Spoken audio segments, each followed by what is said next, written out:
diberikan kesempatan untuk bertemu dan bertatap muka pada pagi hari ini dalam kegiatan webinar dengan tema menuangkan ide kreatif menjadi tulisan.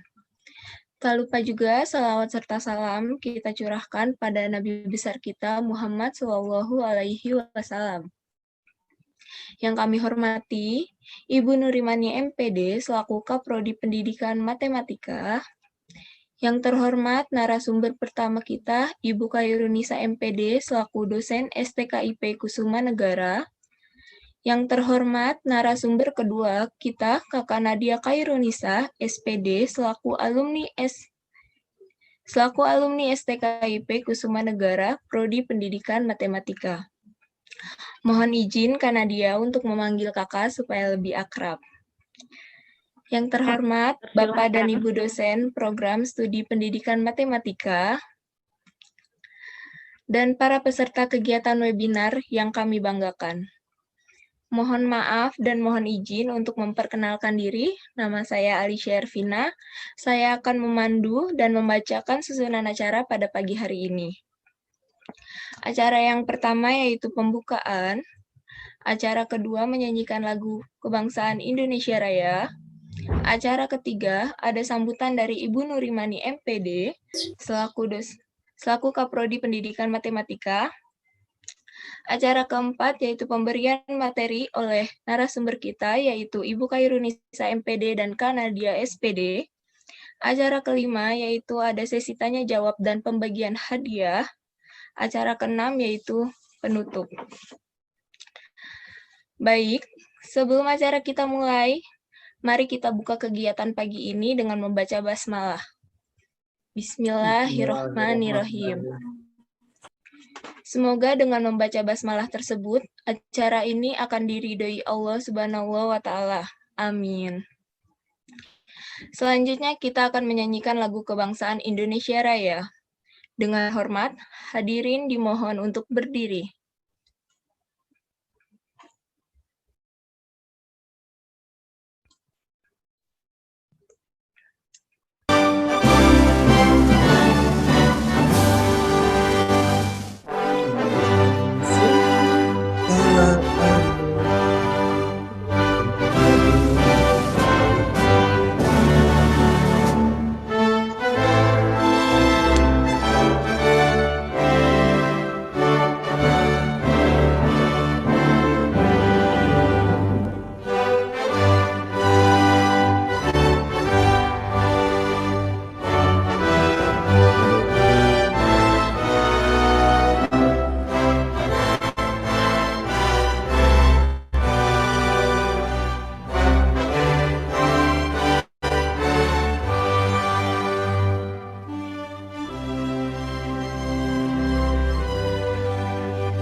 Dengan hormat, hadirin dipersilahkan untuk duduk kembali. Selanjutnya akan ada sambutan dari Kaprodi Pendidikan Matematika yaitu Ibu Nurimani MPD. Untuk Ibu Nurimani MPD, kami persilahkan.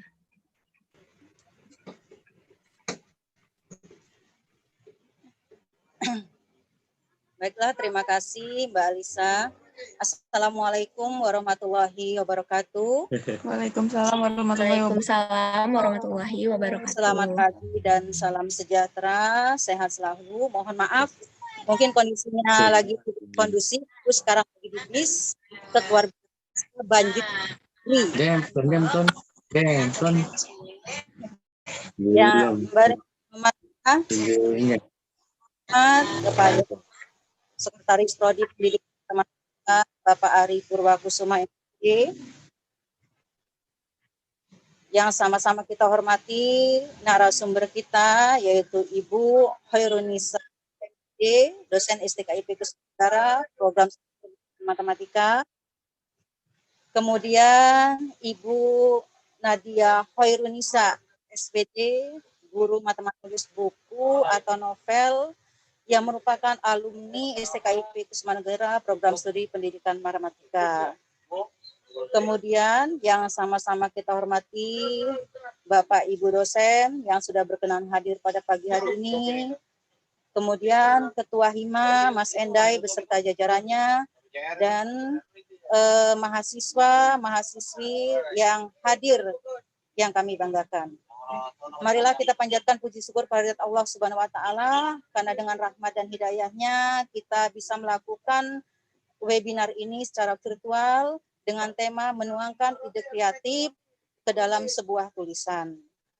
Salawat serta salam marilah kita panjatkan, kita curahkan ke hadirat Nabi besar kita Nabi Muhammad SAW. Nah, sebelumnya kami mengucapkan terima kasih banyak kepada para narasumber yang sudah berkenan hadir untuk memberikan ilmu dan pengalamannya atau berbagi ilmu dan pengalamannya kepada kita semua. Kemudian kami ucapkan terima kasih banyak kepada Bapak Ari Purwakusuma beserta Hima yang sudah memotori acara ini sehingga bisa berjalan dengan baik dan insya Allah sampai akhir nanti akan berjalan dengan sukses. Kemudian perlu kita ketahui menilik dari tema yaitu menuangkan ide kreatif ke dalam sebuah tulisan. Kita tahu bahwa kita memiliki ide yang kreatif atau mungkin ide yang inovatif atau luar biasa, tapi kendala yang kita hadapi pasti adalah ketika bagaimana menuangkan ide tersebut dalam sebuah tulisan atau memulai dari mana kita menulis dari ide yang kita punya. Nah, oleh karena itu untuk menjawab pertanyaan-pertanyaan tadi itu, marilah kita dengarkan sama-sama paparan materi yang akan disampaikan para narasumber, sehingga apa saja kiat-kiat atau jurus jitu sehingga ide kreatif yang kita punya atau ide motivatif yang kita punya bisa menghasilkan sebuah karya atau sebuah tulisan yang luar biasa. Nah, demikian sambutan yang bisa saya sampaikan agar acara dapat berjalan dengan baik dan hasilnya sukses. Marilah kita buka bersama-sama dengan membaca basmalah. Bismillahirrahmanirrahim. Oke, demikian yang bisa saya sampaikan. Sehat dan sukses selalu. Mohon maaf apabila ada kata yang kurang berkenan dan dengan kondisi yang tidak kondusif. Kami ucapkan mohon maaf. Kami semoga acara yang hari ini yang insya Allah berjalan kurang lebih 2 jam akan berjalan dengan lancar dan sukses. Kami akhiri. Wabillahi taufiq wal hidayah. Wassalamualaikum warahmatullahi wabarakatuh. Selamat siang. Waalaikumsalam warahmatullahi wabarakatuh. Terima kasih atas sambutan dari Ibu Nurimani MPD. Acara selanjutnya adalah pemberian materi dari narasumber kita, yaitu Ibu Khairunisa MPD dan Kakak Nadia Khairunisa SPD. Pada kesempatan kali ini akan ada hadiah yang menarik, yaitu buku yang merupakan karangan kedua narasumber yang akan dibagikan kepada keempat peserta yang beruntung. Mungkin bisa melalui pertanyaan atau peserta yang terbaik, nanti akan ditentukan oleh narasumber kita. Langsung saja, pemberian materi yang pertama oleh narasumber kita, yaitu Ibu Khairunisa MPD, selaku dosen STKIP Kusuma Negara. Sebelum itu, saya akan membacakan CV singkat beliau, yaitu Ibu Khairunisa MPD. Beliau wanita kelahiran 88 ini, dosen tetap Bahasa Indonesia di STKIP Kusuma Negara Jakarta, telah menggoreskan tintanya dalam beberapa buku antologi anak, di antaranya 99 Pesan untuk Anak Hebat, Amazing Fairy Tales, Memang untuk Dibaca, dan 40 Kisah Pembentuk Karakter untuk Usia Sekolah. Dapat bersilaturahmi dengan penulis melalui email kairunisa.kis@stkipkusumanegara.ac.id. Untuk itu, kami persilahkan kepada Ibu Kairunisa MPD untuk mengisi materi kita yang pertama.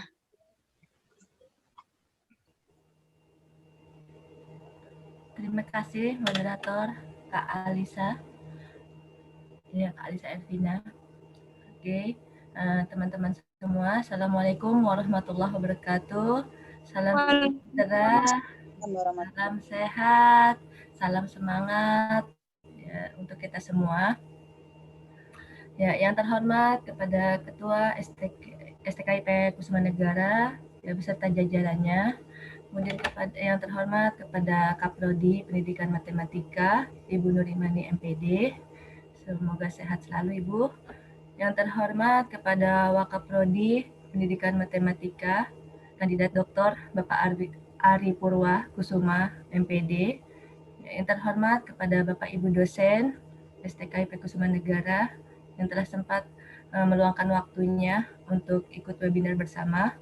Lalu yang terhormat kepada Himatika ya STKIP Kusuma Negara. Lalu yang terhormat kepada seluruh panitia acara webinar kali ini dan yang saya banggakan kepada seluruh mahasiswa pendidikan matematika STKIP Kusuma Negara. Baik, ya dari tema yang sudah ada ya, yang sudah diberikan dalam webinar ini adalah menuangkan ide kreatif ya, menuangkan ide kreatif dalam tulisan.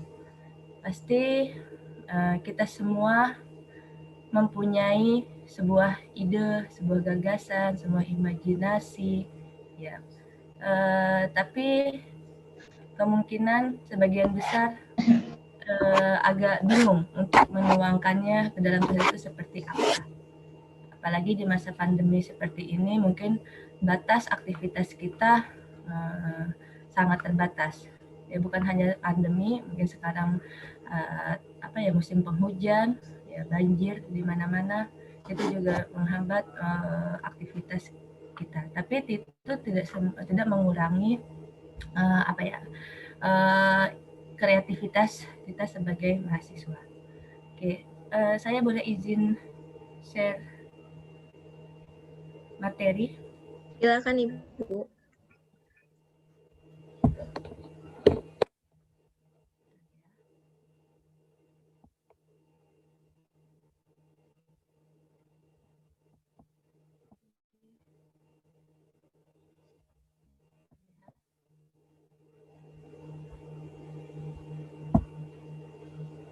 Nah, mohon maaf ini logo Himatikanya saya tidak punya, jadi tidak saya gandengkan.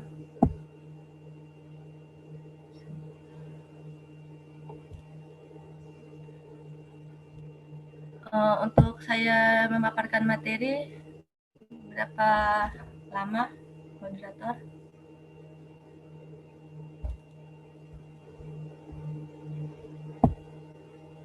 Oke. Ya, langsung ya. Produktif menulis cerpen. Karena pengalaman saya saat ini aktif ya menulis cerpen sama pandemi ini, ya maka dari itu saya membuat materinya seperti ini ya teman-teman. Oke, produktif menulis cerpen, nah berkarya semasa pandemi. Sangat sulit sekali kita untuk ikut semacam pertemuan kecuali lewat virtual ya bersyukurnya memang banyak para penulis yang kreatif ya yang berusaha gimana caranya ide kita selama pandemi ini tidak mati seperti itu. Jadi memang banyak forum yang akhirnya membuat suatu suatu apa istilahnya suatu jalan ya, supaya kita semua penulis ini bisa berkreasi melalui tulisan. Nah, sebelum saya paparkan tentang tulisan-tulisan saya jelaskan dulu kepada materi ya. Karena kita memang di dunia akademisi tidak lepas dari yang namanya teori. Ya. Oke. Sekedar dari segi pengertian ya, yang namanya menulis ya menurut Nababan bahwa merupakan keterampilan yang paling sulit ya jika dibandingkan dengan keterampilan bahasa lainnya. Ya, karena dari ilmu bahasa memang keterampilan menulis ini tingkatannya paling atas ya setelah keterampilan membaca. Jadi memang ketika kita punya ide ya sebenarnya itu berangkat dari pengalaman atau berangkat dari dari buku ya, dari membaca seperti itu. Lalu menurut Akmal, menulis adalah suatu kegiatan menuangkan ide atau gagasan dalam bentuk tulisan. Jadi kita punya ide, kalau tidak ditulis ya lama-lama itu akan hilang apa yang menjadi terobosan kita, apa yang menjadi apa yang ada di dalam pikiran kita. Kalau tidak dalam bentuk tulisan atau tidak ditulis, itu akan hilang, ya. Jadi sebisa mungkin kalau kita mempunyai ide, harap segera ditulis. Ya, apalagi untuk saat ini era digital, walaupun tidak punya buku catatan atau buku harian, bisa tulis lewat catatan yang ada di dalam telepon genggam ya. Seperti itu teman-teman. Lalu menurut Muhyiddin Syah bahwa keterampilan menulis ini adalah suatu kegiatan yang berhubungan dengan urat-urat syaraf. Nah, ini lebih ke neuromuskularnya yang lazimnya tampak dalam kegiatan jasmaniah seperti menulis, mengetik, olahraga dan sebagainya.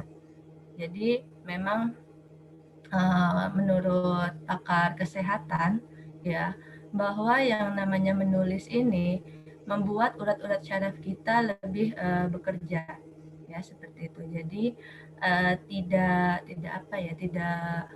tidak akan atau dengan yang namanya lupa ya, penyakit lupa itu akan kita minimalisasi lewat rajin-rajin lewat menulis seperti itu. Olahraga juga akan membentuk istilahnya penuaan dini lah ya teman-teman. Nah jadi artinya dalam menulis itu sebuah keterampilan berbahasa yang rumit tapi terpadu kemudian ditujukan untuk menghasilkan sesuatu ya, sesuatu yang disebut tulisan. Sebagai akademisi ya kita menulis ya, kita bukan hanya sekedar menulis yang lewat HP ya misalnya SMS, WA atau segala macam halnya atau ada update status itu juga tulisan ya. Tetapi sebagai akademisi kita bisa menulis dua hal yaitu yang ilmiah ya berupa yang ilmiah seperti kalau kita kuliah membuat makalah ya, lalu yang sedang semester akhir membuat skripsi itu juga masuk ke dalam tulisan tapi bentuknya tulisan ilmiah. Lalu ada lagi tulisan non ilmiah ya seperti novel ya, cerpen dan hal yang berbau imajinasi seperti itu. Lalu menulis merupakan keterampilan yang produktif dan ekspresif ya. Sebagaimana berbicara juga termasuk keterampilan. Banyak orang yang terampil dalam berbicara, tapi itu pun belum tentu aktif dalam menulis seperti itu. Atau kebalikannya, tulisannya banyak, karyanya di mana-mana, mungkin dalam berbicara agak kurang seperti itu. Tapi kita sebagai mahasiswa, semua keterampilan hal dasar tersebut harus dikuasai, gitu ya. Nah, perbedaannya menulis ini adalah merupakan komunikasi dan tidak bertatap muka. Walaupun kita, misalnya kita orang Jawa, Tapi karena kita berkarya, bisa saja tulisan kita ini ada di misalnya di Sulawesi, Sumatera, atau bahkan di mancanegara seperti itu. Ya, jadi ya intinya kan kalau menulis itu kita dikenal dunia, ya. Kalau membaca kita mengenal dunia seperti itu. Nah, apalagi berbicara. Kalau berbicara di sini merupakan komunikasi yang tatap muka ya, harus langsung ada audiensnya. Seperti virtual ini pun sebenarnya kita sedang tatap muka seperti itu ya, walaupun tidak tidak berdekatan. Artinya di sini menulis itu kita untuk membuat jejak kebaikan. Jadi dunia mengenal kita lewat tulisan kita ya teman-teman. Pada prinsipnya mulai dari sekarang kita semua harus bisa dan memang bisa menulis seperti itu. Punya ide belajar atau berangkat dari pengalaman pribadi itu bisa kita tuangkan ke dalam tulisan. Seperti itu. Kemudian dimodif atau diimprovisasi lewat imajinasi yang ada sehingga tulisan kita itu ya lama-lama akan menjadi banyak, dan kalau kita baca ulang, baca lagi, kan itu jadi bank atau jadi jadi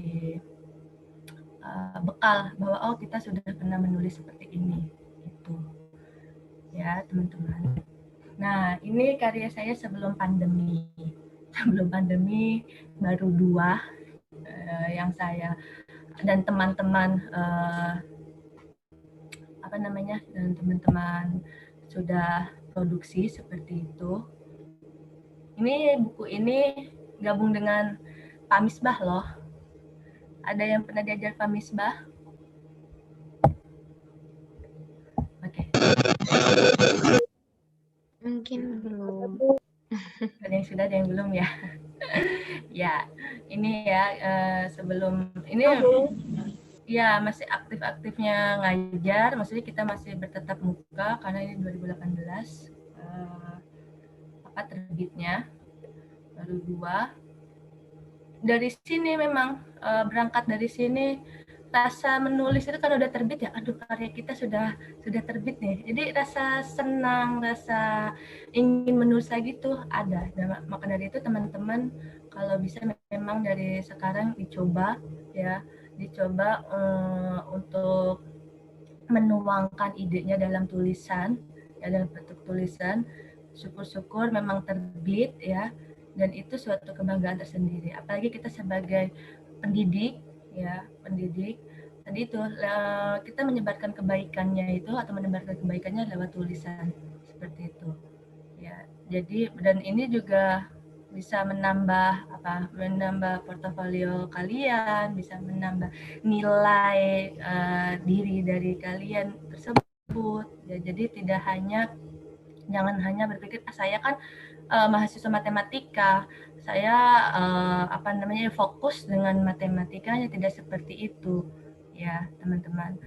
Jadi banyak penulis ya sebagian penulis atau banyak lah berangkat bukan hanya sekedar dari orang bahasa saja, tetapi banyak di luar bidang tersebut.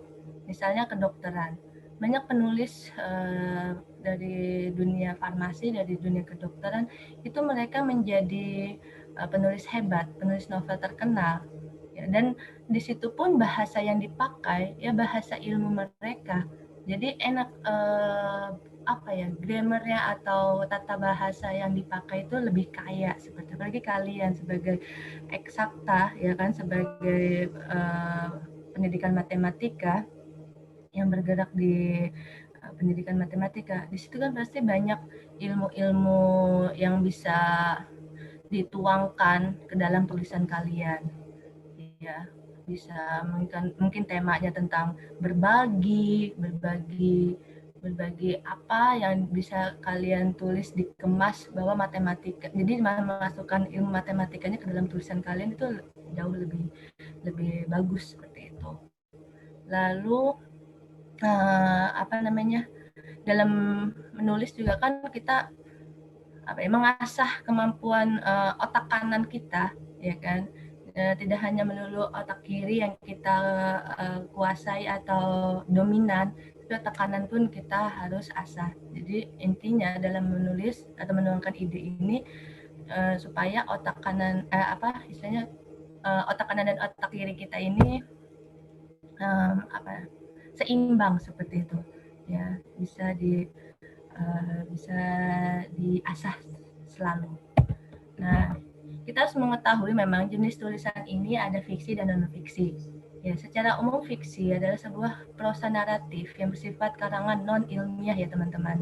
Ya, dari penulis yang bukan berdasarkan kenyataan. Ya, sebenarnya bisa dengan kenyataan yang ada. Misalnya kegiatan kita sehari-hari kita tulis dari mulai bangun hingga kita tidur kembali, apa saja yang sudah kita lakukan. Kalau kita tulis dalam bentuk tulisan ya, atau istilahnya diary, itu juga merupakan tulisan fiksi seperti itu. Karena apa? Karena non ilmiah. Jadi sehingga fiksi ini tidak terjadi di dunia nyata. Ini menurut menurut teori ya, melainkan imajinasi dari seseorang saja. Tapi pada kenyataannya aktivitas kita sehari-hari pun itu masuk dalam narasi ya, atau cerita. Jadi yang bersifat non ilmiah. Lalu non fiksi adalah satu karangan yang isinya bukanlah imajinasi, akan tetapi merupakan satu karya seni yang bersifat faktual atau mengandung kebenaran di dalamnya. Nah, non-fiksi ini berarti ilmiah. Misalnya kita nulis makalah, menulis skripsi, terus kita baca buku biografi, segala macam hal yang bersifat fakta, itu sebutnya non-fiksi, ya teman-teman. Lalu dari jenis yang tadi fiksi dan non fiksi, salah satunya yang fiksi adalah cerpen. Ada cerpen, roman, novel, ya. Nah, saya teman-teman sekalian semasa pandemi ini berkecimpung memang di tulisan cerpen seperti itu. Kalau novel atau karya solo belum publish, mohon doanya teman-teman. Ya, karena kita juga selain menulis yang menulis non ilmiah, menulis ilmiah pun harus selalu aktif seperti itu. Ya, nah, kalau cerpen ini cerita pendek adalah jenis karya sastra ya, berbentuk prosa itu tulisan dan bersifat fiktif yang menceritakan atau menggambarkan suatu kisah yang dialami oleh suatu tokoh. Jadi ada tokoh ya dalam cerpen. Jadi unsur dalam cerpen itu ada beberapa unsur, atau dalam menulis dalam menulis non fiksi ini ada beberapa unsur, ada 2 unsur intrinsik dan ekstrinsik. Ya, unsur intrinsik itu kan unsur yang di dalamnya, dalam karya tersebut. Jadi di dalam karya itu ada tokoh, ya secara ringkas ini disertai dengan berbagai konflik dan terdapat penyelesaian atau solusi dari masalah yang dihadapi. Nah, mungkin untuk Kakak Nisa kan novel ya, jadi nanti mungkin perbandingannya banyak tokoh di dalam tulisan Kakak Nisa, ya, kemudian konfliknya pun beragam seperti itu. Kalau cerpen tidak, jadi solusi atau masalahnya itu singkat ya, namanya juga cerita pendek seperti itu.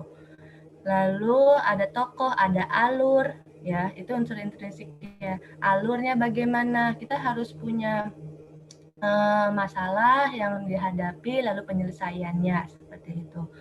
Ya, atau kita buka dulu dia itu siapa, misalnya suatu tokoh itu siapa, dikenalin, ya lalu masalahnya apa, penyelesaiannya bagaimana. Sebenarnya tidak melulu masalah, ya tergantung tema yang kita tulis. Makanya salah satu unsur intrinsik selain tokoh, tokoh, alur, ya latar, itu juga ada tema, sudut pandangnya, lalu amanatnya, pesan yang disampaikan itu apa. Kita menulis tadi tagline-nya adalah dengan menulis itu berbagi kebaikan kan. Nah, jadi apa sih manfaatnya untuk pembaca dalam menulis membaca tulisan kita itu. Jadi Tapi jangan terlalu berat bahwa harus ada pesannya nih. Kalau saya baca ini kayaknya nggak ada pesan apa-apa deh. Ya, sebaiknya memang tulis dulu, nanti bisa kita masukkan berbagai hal setelah kita baca ulang lagi seperti itu. Ya, karena dalam menuangkan ide itu intinya harus segera ditulis, teman-teman. Teman-teman kalau misalnya agak bosan dengan kegiatan sehari-hari atau selama banjir ini, ya mungkin iseng-iseng dengan HP-nya ya, dengan telepon genggamnya, terus di catatan apa ya yang terjadi sekarang ini, kemudian kalian tulis. Atau dari membaca berita atau dari membaca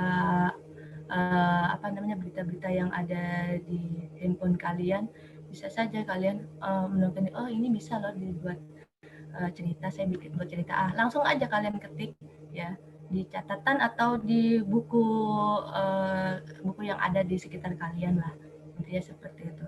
Lama-lama kalau sudah banyak bisa menjadi sebuah tulisan yang apik, yang baik, dan syukur-syukur bisa diterbitkan ya. Atau kita cari sekarang ini banyak misalnya lomba-lomba lewat virtual, lomba menulis non fiksi, ilmiah atau macam halnya, itu bisa kalian coba dan lakukan.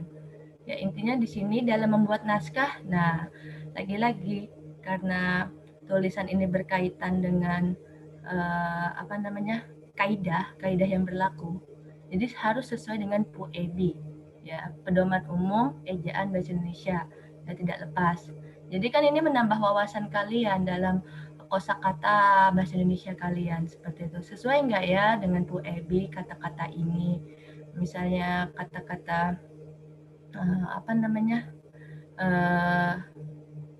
kata-kata bahasa Indonesianya duduk, atau bahasa duduk Jawa apa sih? Ya pokoknya intinya harus sesuai tulisan. Dodok ya, dodok ya. Nah, iya. Dodok apa duduk kan gitu. Kadang kita tulis Allah Subhanahu wa taala aja itu jadi persoalan, SWT-nya itu kapital atau tidak, seperti itu. Tapi memang setiap setiap yang saya alami ya, setiap media itu punya aturan tersendiri. Mungkin ingin menyamaratakan hasil tulisannya ya, hasil tulisan teman-teman semua. Kemudian jadi punya aturan tersendiri. Jadi harus sesuai PUEB ya, pasti memang. Ya, namanya juga bahasa ya, tulisan itu ditulis dengan bahasa yang dimengerti orang ya, terutama bahasa yang dimengerti warga Indonesia, seperti itu. Supaya tulisan kita go nasional, go internasional ya, seperti itulah. Ikuti aturan yang berlaku dalam tulisan. Lalu ingat, huruf pertama pada awal kalimat itu harus ditulis kapital. Karena kalau kita WA ke teman kita itu wajar kalau misalnya setelah titik itu mungkin biasa tulis kecil, tapi usahakan dalam menulis ya karya pribadi ya atau karya bersama itu huruf pertama harus kapital. Lalu penggunaan dialog teks juga nih, maksimal 20% dari total naskah. Misalnya maksudnya apa ini penggunaan dialog? Jadi dalam bercerita kan tidak melulu kita narasikan, tapi ada juga dialog antar tokoh. Nah itu maksimal 20%. Jadi jangan terlalu banyak dialog, jangan terlalu banyak juga narasinya, deskripsinya, seperti itu. Jadi memang harus kombinasi. Kemudian dialog teks ini juga ditulis tanda kutip ya, dan menjorok ke dalam. Misalnya kamu sedang apa, jadi ada tanda kutipnya ya. Tanda tanya dulu baru tutup ya, tutup kutip. Ya, baru tutup. Kemudian tanya Tony. Nah, Ibu berkata, "Jangan lupa makan." Titik. Titik dulu baru tanda kutip ya. Jadi kadang ada yang terbalik. Kutip dua-duanya terus tanda baca. Tidak seperti itu. Jadi tanda bacanya dimasukkan ke dalam tanda kutip itu. hati-hati di depan ada lubang, tanda seru. Nah ini kan kalau kita sebagai pembaca ada tanda seru, oh berarti nadanya agak naik seperti itu. Nah ini memang penulis harus kreatif, gitu, harus kreatif. Ketika kita mengucapkan nada tinggi, misalnya tanda bacanya menggunakan apa ya, titik, koma, atau seru, atau yang lainnya, ya. Artinya itu semua juga merupakan suatu ilmu tersendiri dalam bidang bahasa. Lalu teriak Joni, ya. Terima kasih sudah membantuku, pakai koma. Kan jadi apa ya? Jadi si pembaca juga kalau ada tanda baca begitu kan mereka segera memperhatikan kan, dan seperti apa ini alurnya begitu. Lalu yang keempat, huruf awal pada nama tokoh ini harus ditulis kapital, ya, kapital. Ayah, ibu, ayah pun karena dia merupakan tokoh, sebuah tokoh, jadi penggunaannya kapital huruf awal ya. Ibu, Joni, Sri, huruf awalnya saja ya yang kapital. Maaf ya, ini saya menggunakan fontnya yang kapital semua lagi ya, jadi agak repot juga nih. Oke, 5. Bedakan penulisan di penulisan di ya sebagai kata kerja dan di sebagai kata depan. Oh, ini harusnya ada apa ya? Ada pembeda nih. Di-nya ini di sebagai kata kerja dan di sebagai kata depan. Banyak penulis yang belum mengetahui di kata kerja dan di kata depan, ya teman-teman. Nah, dari itu maka kita harus lihat lagi pedomannya seperti apa dalam menulis. Jadi, tapi setelah kita belajar ini, jangan lantas aduh repot juga ya nulis tuh, banyak ininya gitu, banyak istilahnya apa ya, ranjaunya atau bagaimana. Tapi ini merupakan kalau kita hobi atau kita senangi, ini menjadi asik gitu. Ini menjadi asik teman-teman. Ya, di sana dipeluk, dan ini menjadi pengetahuan kita bersama seperti itu. Di kebun. Nah, kebun ini menunjukkan tempat ya. Jadi dipisah penulisannya. Dipeluk kata kerja, jadi digabung ya. Jadi jika menyatakan tempat ini dipisah. Jika menggunakan jika dipakai menjadi kata kerja yang aktif maka digabung. Seperti itu teman-teman. Nah, dalam menulis ya supaya enak dibaca tulisan kita, itu satu kalimat jangan banyak-banyak ya teman-teman. Jangan suatu paragraf itu masuknya satu kalimat, nanti pembaca akan kecapean. Ya, kecapean, nggak ada titik komanya, nggak ada. Tapi itu jadi satu kalimat, satu paragraf satu kalimat. Beda ya, bedakan antara kalimat dan paragraf seperti itu. Kalau paragraf terdiri dari beberapa kalimat, sedangkan kalimat maksimal ini 10 kata. Ini saja kalau kita baca capek, terengah-engah rasanya. Jadi usahakan satu kalimat itu ada subjek, predikat. Cukup subjek, predikat sudah membentuk satu kalimat. Ya teman-teman, seperti itu. Lanjut ya. Nah, ini sebagian karya kami sebenarnya ya, saya dan teman-teman semasa pandemi ini. Masih ada lagi yang belum terbit dan masih proses penyelesaian seperti itu. Selama pandemi tahun lalu ya inilah teman-teman. Lalu, nah jadi kita pun harus lihat kriteria penulisan. Intinya harus menggunakan bahasa yang mudah dimengerti teman-teman.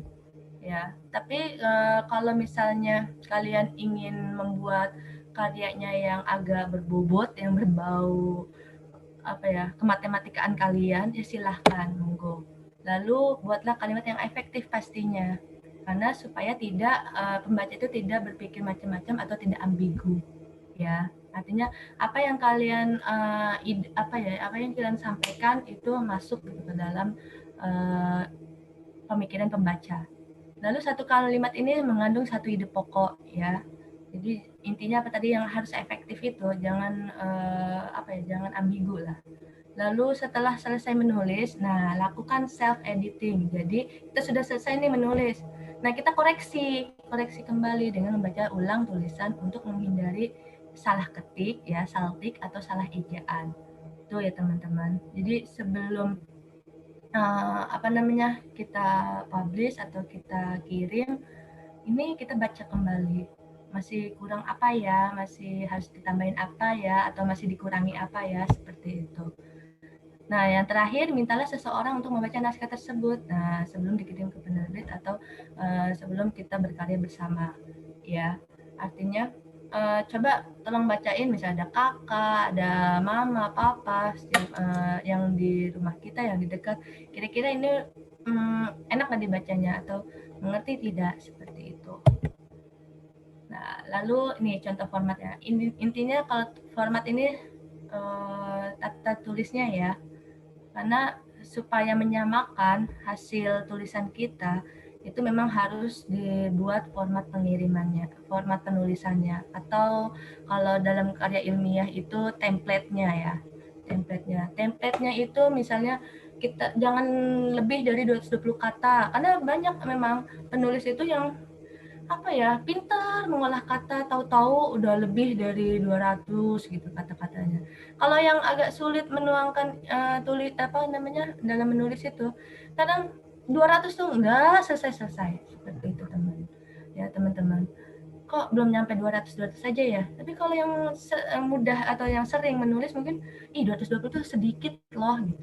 Tapi kalau yang mungkin yang masih baru, panjang banget ya 220 kata gitu. Dihitung lagi kan gitu. Jadi kebanyakan hitung ya dibanding nulisnya. Lalu ini optional ya, pojok hikmah segala macam tergantung tema yang ditulis ya. Misalnya si penerbit ingin ada hikmahnya atau tidak, atau ingin seperti apalah, stylenya bagaimana. Nah, profil penulis. Dan kalau kita menulis bersama harus ada profilnya. Nah, ini juga jangan banyak-banyak. Cukup perkenalan diri segala macamnya. Ya, Times New Roman ini variatif sebenarnya, mungkin ada Ari, Kalbi dan semacamnya. Tergantung, ini hanya contoh saja. Tergantung si penerbit mintanya apa. Menggunakan spasi 1,5 ini standar, tapi ada juga kok yang misalnya 1 atau 2. Tergantung ya, yang namanya format penulisan ini tergantung penerbit atau tergantung misalnya kita ikut lomba ya tergantung panitia, seperti itu. Kirimnya kemana, simpan filenya dalam bentuk apa, bisa saja PDF, bisa Word dokumen, atau ya macam halnya lainnya gitu. Lalu subject file diisi dengan nomor urut naskah atau nama penulis. Ini contoh, misalnya kita nomor urutnya 3, 4, 5 seperti itu. Lalu setelah penulis, bahkan ada juga yang judul tulisannya tuh apa. Nah, kalau ini contoh naskah seperti ini, judulnya misalnya Pepaya Depan Rumah. Sebenarnya sederhana kan, tapi kita bisa memasukkan dari ide cerita atau imajinasi kita seperti apa, atau dari pengalaman kita tulis dalam bentuk tulisan, seperti itu teman-teman. Ya, lalu ya sampai di sini, sekian dan terima kasih. Salam jejak, tinggalkan jejakmu dengan karya. Cukup. Udah. Kebanyakan ya. Bu, terima kasih Bu atas materi yang sudah diberikan. Semoga bermanfaat bagi kita semua. Baik, selanjutnya pemberian materi berikut oleh narasumber kita. Selanjutnya berikut yang kedua. Baik, ya, berikut narasumber akan Nadia Kairunisa. Baik, saya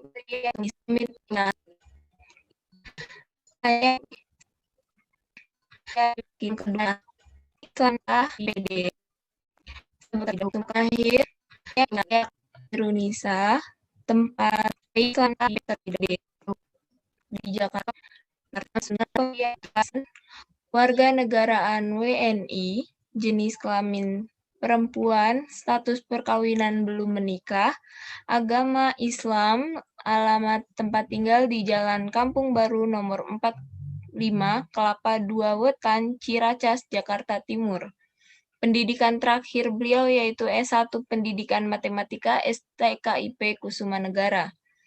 Riwayat pendidikan beliau tahun 2004 sampai 2010 SDN 2 Cibarusah, tahun 2010 sampai 2013 di SMPN 1 Cibarusah, tahun 2013 sampai 2016 SMAN 1 Cibarusah, tahun 2016 sampai 2020 program S1 Pendidikan Matematika STKIP Kusuma Negara Jakarta. Pengalaman kerja beliau yaitu tutor matematika, fisika, kimia, dan biologi di bimbingan belajar Diwa Jakarta Timur tahun 2016 sampai sekarang, guru bidang studi matematika dan IPA di SMK Al-Fatihah Jakarta Timur tahun 2018 sampai sekarang, pengalaman sebagai penulis, beliau sebagai penulis kontributor dari 17 judul buku antologi cerpen, penulis terbaik dalam event menulis nasional dengan Melda Maritza Permana tahun 2020, penulis naskah terpilih dalam event menulis nasional Urban Legend Nusantara Gria Yutaka tahun 2020, penulis novel antologi solo Beloved Father tahun 2020, penulis novel antologi solo Beloved Mother 2020, dan aktif sebagai anggota grup literasi Ruang Tulis dan YPS IM Banten. Kutipan favorit atau moto beliau yaitu The true sign of intelligence is not knowledge but imagination. Artinya tuh kepintaran itu bukan dari pengetahuan tapi dari imajinasi. Demikian CV dari beliau. Untuk Kakak Nadia Khairunisa SPD kami persilahkan. Assalamualaikum warahmatullahi wabarakatuh. Mohon maaf, apa suara saya terdengar? Terdengar, Kak. Oh iya. Pertama-tama saya ucapkan yang terhormat kepada Ketua STKIP Kusuma Negara Jakarta, Bapak Dr. Haji Herinto Sidik Iriansa MSI. Kemudian yang saya hormati kepada Ibu Ketua Prodi Matematika yaitu Ibu Nur Imani MPD.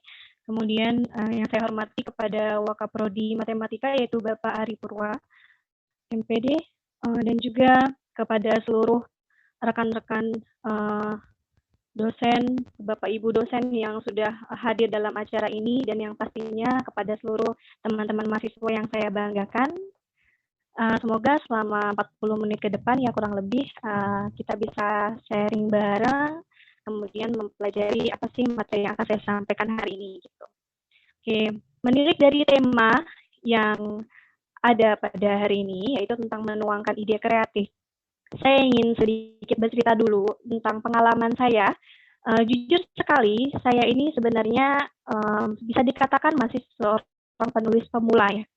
Seorang penulis pemula yang baru saja terjun di dalam dunia kepenulisan itu sejak tahun 2020, masih sangat baru sekali. Kebetulan saya juga alumni dari STKIP Kusuma Negara Jakarta tahun 2020, jadi kurang lebih aktivitas kepenulisan saya itu dimulai ketika saya sudah lulus sebenarnya. Dan kalau boleh cerita sedikit, salah satu hal yang menyadarkan saya bahwa ternyata menulis itu adalah suatu hal yang menyenangkan adalah ketika saya menulis skripsi, jujur sekali. Jadi pada awalnya itu saya menemukan bahwa ternyata menulis itu enak juga ya, gitu. Menulis itu sebagai self-healing, kemudian menulis itu bisa merelaksasikan pikiran saya ketika sedang mumet dengan pekerjaan, seperti itu. Nah, di sini saya akan membagikan 2 materi kepada teman-teman sekalian. Yang pertama itu adalah kenapa sih kita harus nulis?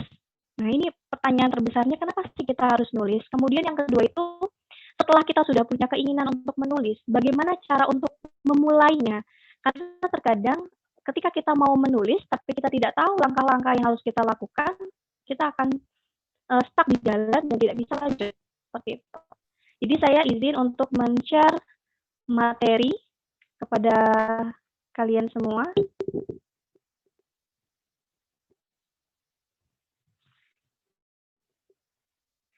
Bentar ya. Mudah-mudahan materinya bisa dengan jelas terlihat.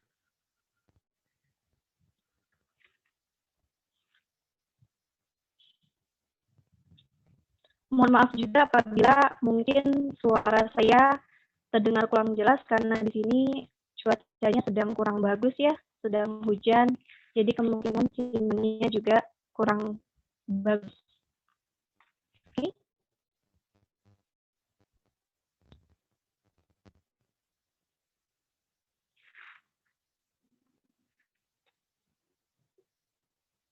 Mohon izin bertanya, mungkin bisa dijawab, apakah PowerPoint yang saya share sudah terlihat oleh teman-teman sekalian? Sudah, Kak, sudah. Sudah ya? Sudah. Alhamdulillah deh kalau udah. Oke, judulnya adalah menulis itu asyik, katanya. Ya, katanya. Kenapa masih katanya? Kan kata saya, belum kata diri kita sendiri. Kalian harus coba dulu supaya kalimat katanya ini bisa dihapus. Gitu. Jadi kita kulik dulu apa sih sebenarnya yang membuat nulis itu asyik.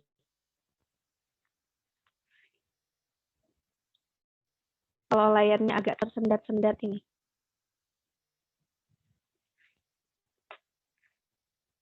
Oke, mengapa sih kamu harus mulai menulis? Nah, ini pertanyaannya. Mengapa sih kamu harus mulai menulis? Tentunya ada alasan-alasan yang harus saya paparkan supaya bisa meyakinkan orang-orang yang ada di sini bahwa ternyata menulis itu sangat baik untuk diri kita sendiri dan orang lain. Oke, alasan yang pertama adalah karena nulis itu sama dengan healing. Ya. Jadi ada istilah writing is healing. Menulis itu adalah menyembuhkan. Ini bukan kata saya yang mengatakan bahwa menulis ini menyembuhkan, tetapi kata psikolog. Ya. Dilansir dari salah satu artikel Pijat Psikologi ORG, menulis ekspresif merupakan salah satu bentuk metode self-healing yang sangat efektif dan efisien. Gitu. Jadi sebenarnya saya sudah sedikit melakukan riset di sini. Ternyata writing terapi ini sudah ada sejak tahun 1986, yaitu yang dipopulerkan oleh Pennebaker ya. Jadi yang dinamakan terapi menulis ini adalah ketika seseorang mengalami gejolak emosi negatif, ya maka sebaiknya emosi-emosi negatif tadi itu dituangkan ke dalam bentuk tulisan, gitu.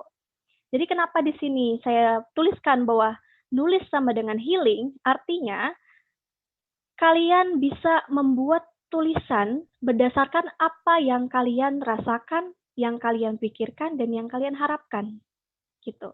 Tidak semua orang bisa melepaskan emosi-emosi seperti itu dengan mudah. Beberapa orang itu sulit untuk melepaskannya, sehingga ketika disimpan justru akan mengganggu kesehatan mental dan fisik orang tersebut.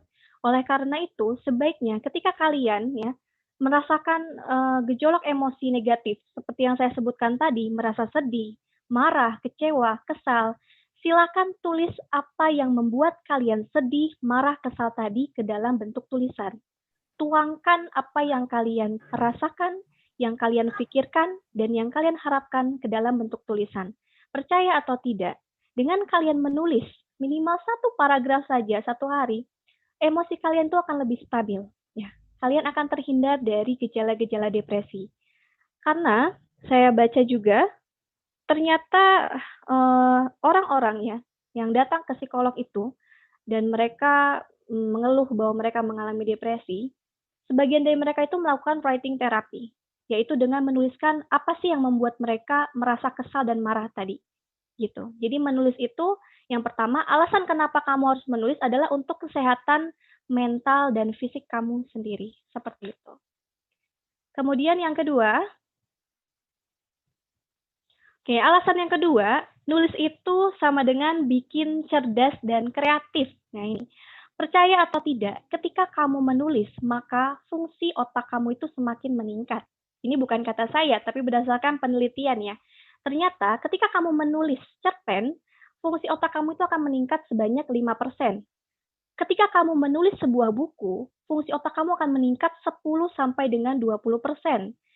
Kenapa? Karena setiap aktivitas-aktivitas kreatif itu akan meningkatkan fungsi kognitif otak. Itu kalau dilihat dari perkembangan kognitif. Ya. Terus dibandingkan dengan kegiatan lain, misalnya menggambar, kemudian menyanyi, ternyata menulis itu paling besar potensinya untuk meningkatkan fungsi kognitif otak. Ya. Kalau yang lain berkisar hanya sekitar 2% sampai dengan 5%, kalau menulis buku itu bisa sampai 20% seperti itu. Jadi ketika kita menulis, otomatis itu dapat meningkatkan kecerdasan pikiran kita. Entah itu kecerdasan linguistik dalam berbahasa, ya, dalam pembendaharaan kata, kemudian juga meningkatkan kecerdasan interpersonal, ya, kecerdasan personal, kemudian kecerdasan spiritual juga, karena kita bisa mengelola emosi-emosi yang ada dalam diri kita tadi dan merepresentasikannya ke dalam bentuk tulisan gitu. Seorang penulis yang baik itu pastilah seorang pembaca, ya. Tidak bisa dipungkiri itu. Kalau yang namanya nulis itu berarti dia harus baca, pasti harus baca. Ketika kita menulis sesuatu, kita harus melakukan riset terlebih. Walaupun itu sekedar nulis novel, tetap harus membaca.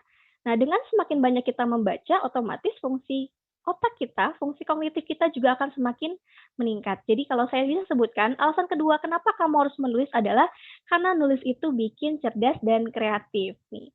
Apalagi kita sebagai seorang guru ya, seorang guru itu harus dituntut untuk kreatif dalam membuat soal. Mungkin kalian sudah tahu bahwa saat ini dikatakan bahwa literasi peserta didik di Indonesia itu masih cukup rendah ya. Kenapa? Karena saya kira mungkin dari soal-soal yang kita berikan selama ini belum ada pencapaian untuk meningkatkan literasi itu. Bahkan sekarang di soal-soal AKM saja untuk matematika ya, yang numerik itu, satu soal itu bersifat seperti wacana kan. Nah, jadi artinya kenapa guru itu harus kreatif dalam membuat soal. Bahkan soal-soal yang hot saja itu mengandung soal cerita biasanya. Semakin sering kita menulis, maka kreativitas kita juga akan semakin meningkat seperti itu. Kemudian berikutnya, nah ini ada satu ungkapan yang tadi saya bilang, kutipan favorit saya, the true sign of intelligence is not knowledge but imagination ya. Artinya kecerdasan yang sejati, yang sesungguhnya itu bukanlah tentang pengetahuan, tetapi tentang imajinasi. Mungkin ada yang tahu ini kutipan dari siapa kira-kira? Mungkin ada yang pernah dengar atau pernah baca? Oke. Ini adalah salah satu tokoh yang sangat populer ya, yaitu beliau adalah Albert Einstein yang kita tahu bahwa salah satu orang yang paling jenius di dunia. Ini mengatakan seperti ini, the true sign of intelligence itu bukan pengetahuan melainkan imajinasi. Dan seperti yang kita ketahui bahwa menulis itu adalah berimajinasi. Lanjut. Berikutnya, alasan ketiga, kenapa kita harus nulis, yaitu sebagai bentuk aktualisasi diri. Oke, dilansir dari artikel Kompasiana.com, menulis itu merupakan salah satu bentuk kebutuhan fisiologis manusia, yaitu aktualisasi diri, yang mampu menimbulkan rasa kepuasan batin. Oke, kalau tadi yang pertama, saya sebutkan bahwa nulis itu adalah self-healing, artinya kita menulis hanya ketika kita merasakan emosi-emosi negatif. Terus gimana misalkan ada yang bilang, saya nggak pernah merasakan emosi negatif tuh Kak, gitu.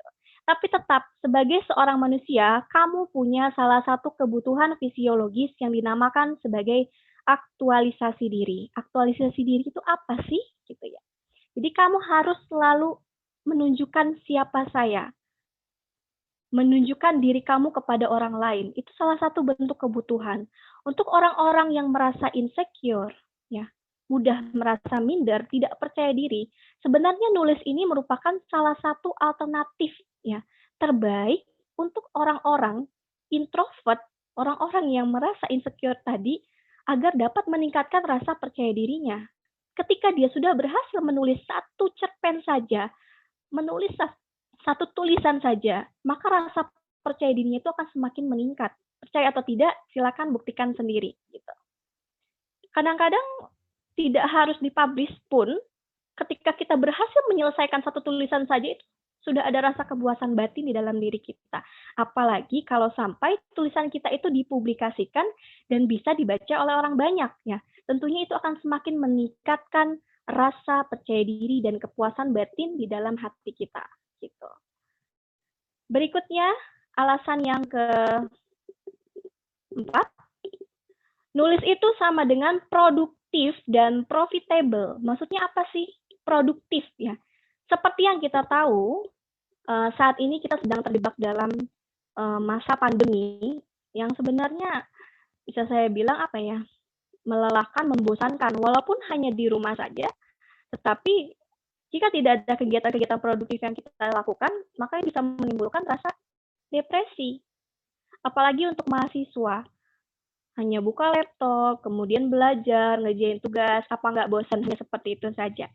Makanya, gunakan waktumu untuk menulis. Kenapa? Karena dengan menulis ini kamu akan merasa lebih produktif, nggak gabut, nggak cuma hari Minggu tuh tidur-tiduran di kasur, main handphone. Itu sangat-sangat tidak produktif jika dibandingkan dengan menulis.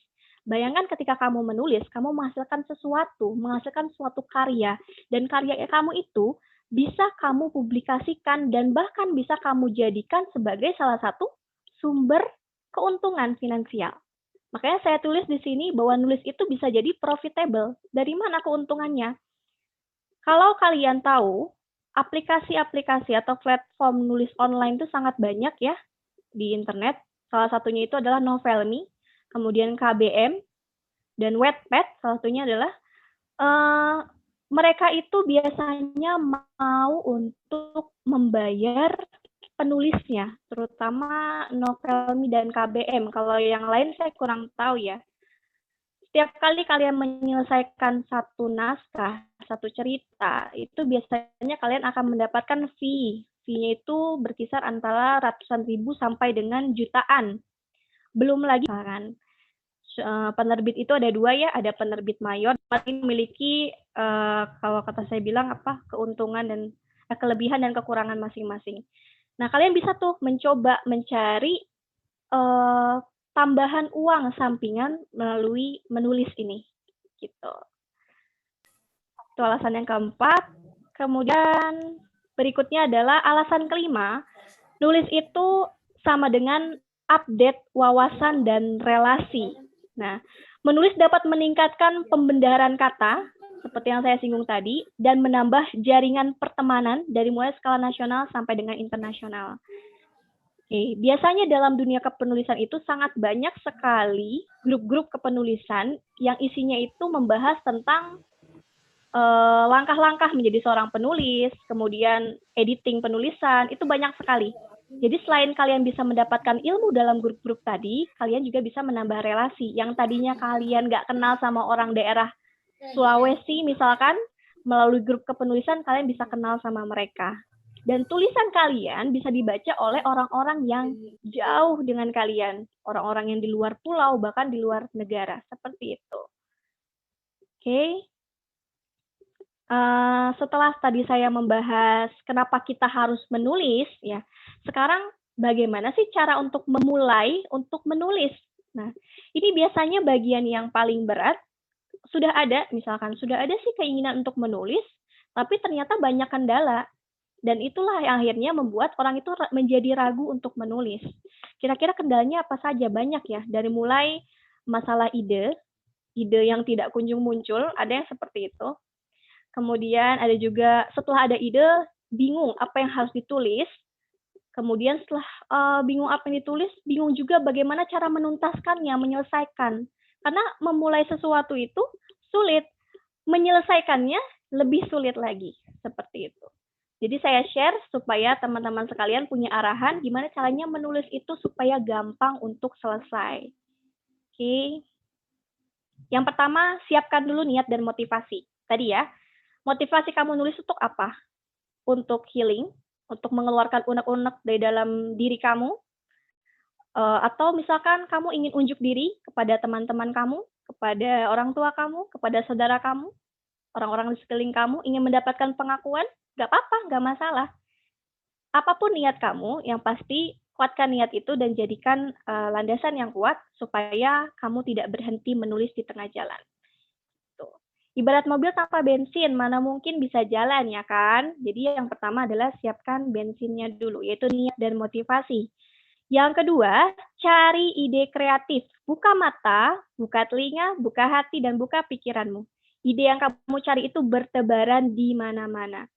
Jangan melulu mencari ide itu yang sifatnya jauh. Coba kamu lihat ide-ide yang ada di dalam diri kamu sendiri dan yang ada di sekeliling kamu. Maksudnya gimana sih, Kak? Oke, kita lihat slide berikutnya. Nah, karena saya tahu di sini anak matematika biasanya suka sekali dengan rumus, makanya saya tuliskan rumus ide menulis ya. Kalau ada rumus semuanya jadi lebih gampang.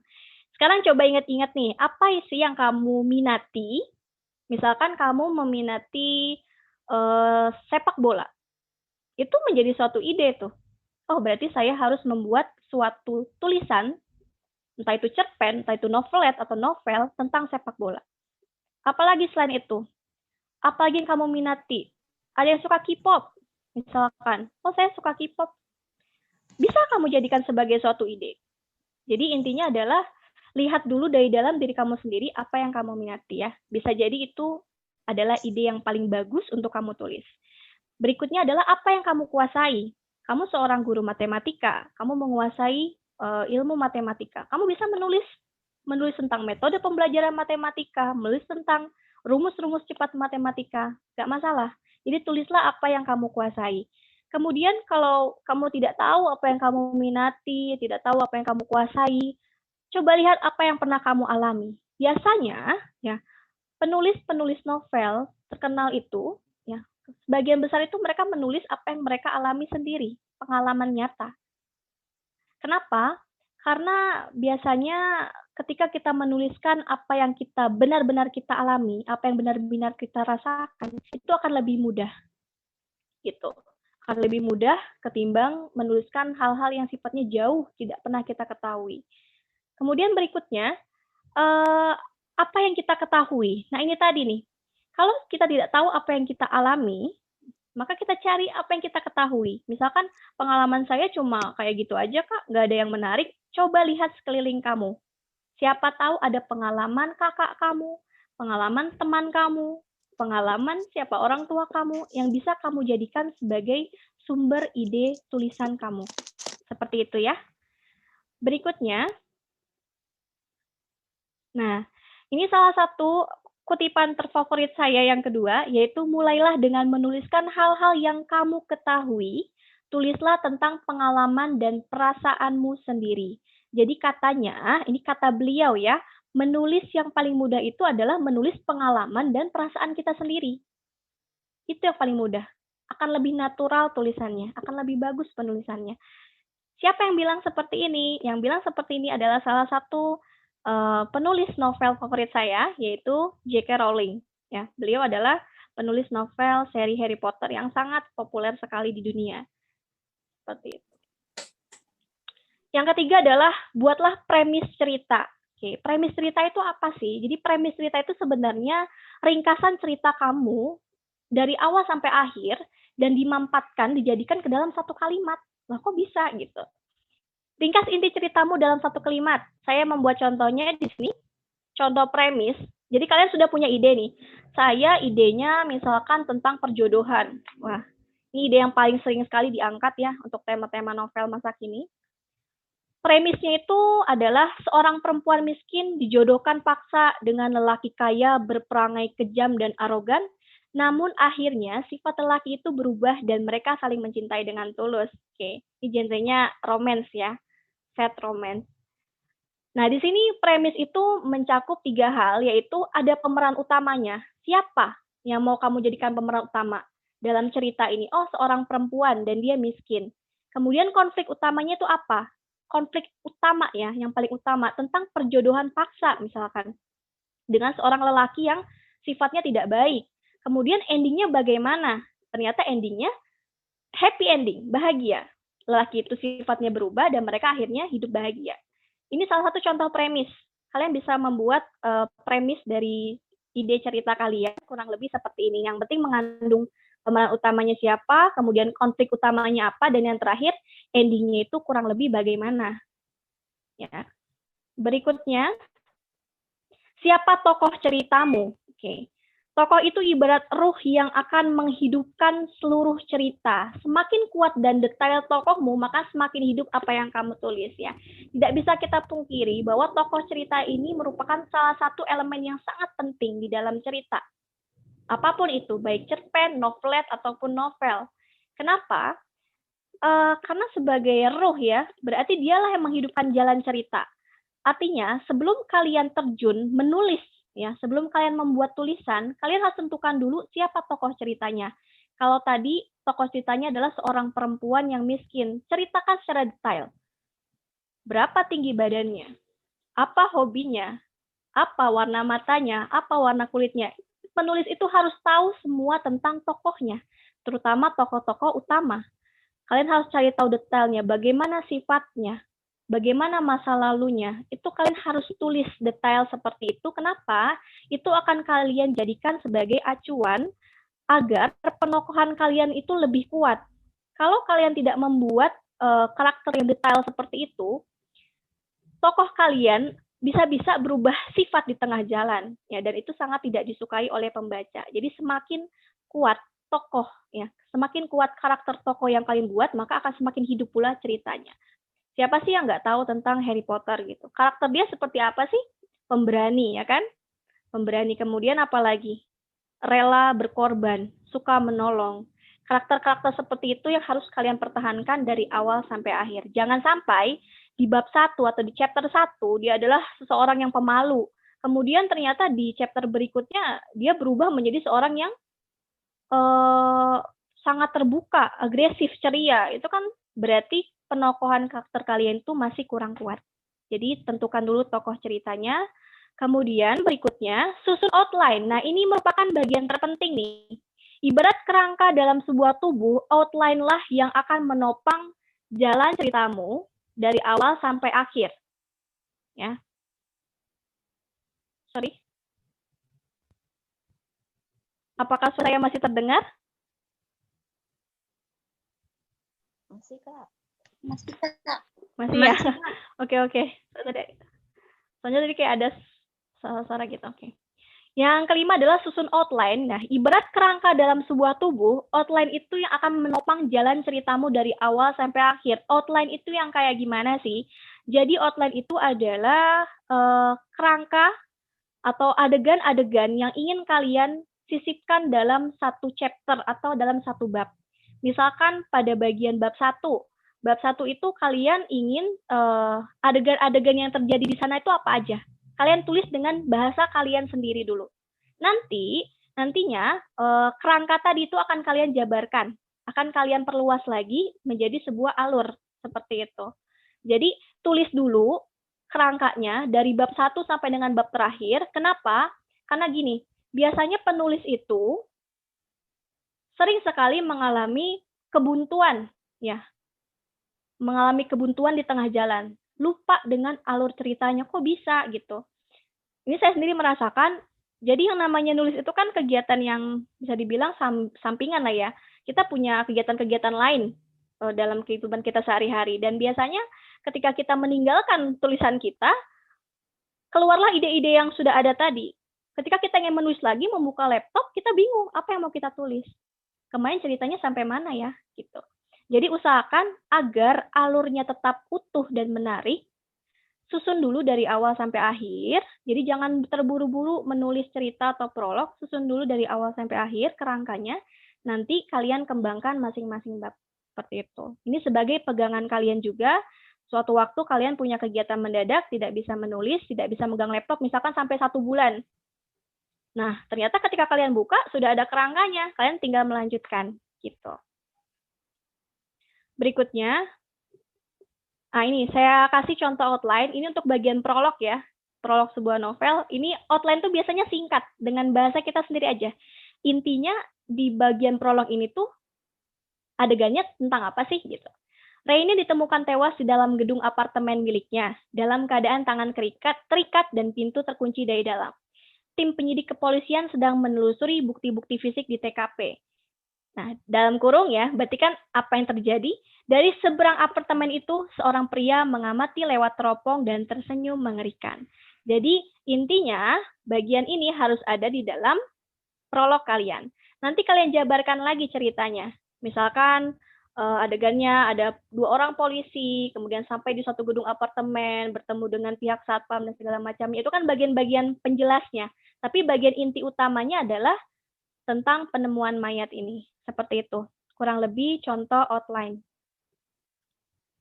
Berikutnya adalah atur timeline. Buat jadwal kapan dan di mana kamu harus nulis. Jangan sampai kamu nggak punya target. Jadi banyak banget penulis buku, terutama buku ya, novel, itu novelnya nggak selesai-selesai. Berhenti di tengah jalan. Kenapa? Karena tadi alasan kesibukan.